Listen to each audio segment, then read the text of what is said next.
یو بی بی وار حلیمه سعدیه نومې دی په ټول کلي کې وګرځېدا د غریبۍ د وجې نه ورله چا ماشوم نه ورکاو ورته ویې بی بي ته دومره وږی یې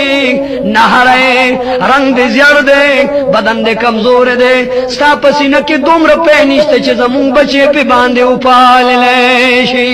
چا ورله ماشوم نه ورکو چې د محمد رسول الله کور له راغله بی بي امینې ته درخواست وکړو که ستا رضا وي دا ماشوم به زه بوځما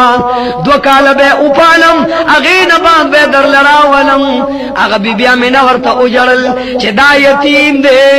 بې وسه دی بې کسه دی بې څوکه دی و بی بي د ده پلار نشته وفات دی زه غریب ما تمام ورځې مې نه هرې لوږې تېرې کړې بچه که ته دا بوځې د ده بدله کې زه تاله څه درکولی نه شمه بی بي حلیمه ورته وژړل چې دې ټول کلي کې زه وګرځېدم ښار کې خو چا ماشوم رانه که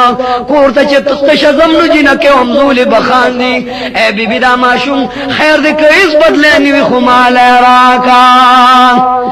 هغه چې غېږ کې ورله ورکوي فوري خاوند له را منډه کړې وی ای خاونده مونږ تش کور ته ځو په دې کور کې یو یتیم دی یو حقیر او فقیر دی یو غریب دی هغه یتیم ماشوم هېڅوک نه بوځي که ستا رضا وي مونږ له څوک ماشوم نه راکوي غریبان یو نو که ستا خوښه وي هغه ماشوم به ترې نه زه راولما رسول الله علیه السلام مور نه راغله ورته یې سترګو کې اوښکې وګرځېدې چې ای بی بي خاوند مې رضا کړ خو چې تشه ځم نو ستا ماشوم به ځان سره بوځما دواړو جانو سردار مور بی بی ورله محمد رسول الله ورکا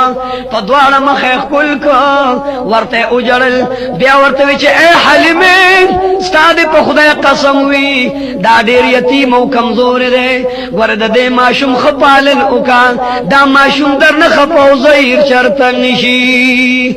بی بی آمینه قسم خوري چې محمد رسول الله څه وخت بی بی واغسته